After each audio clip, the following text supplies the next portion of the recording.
Ovo je reklamni dio poruke.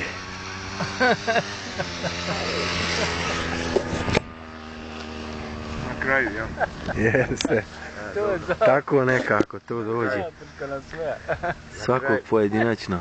Evo ovo su došli da smotaju po jednu roru. Da se opusti.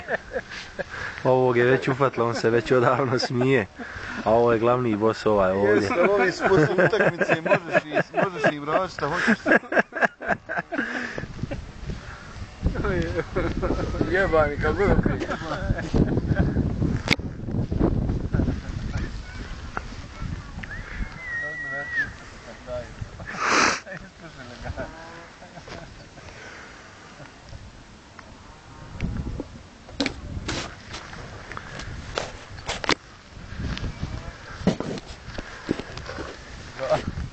Do, bo sklon se mene više, jebijem ti zilju, jebijem tvoju. Galac ne ide.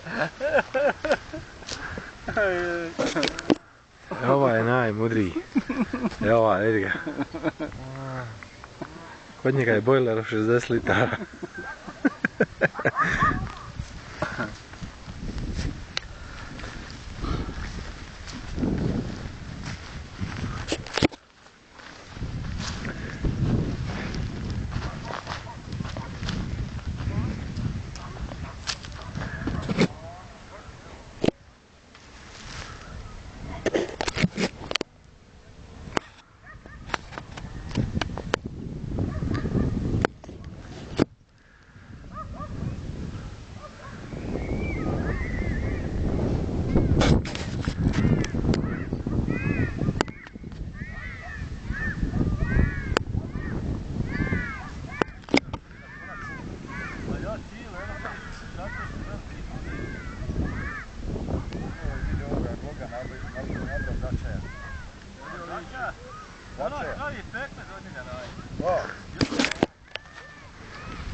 Od ovoga, ja.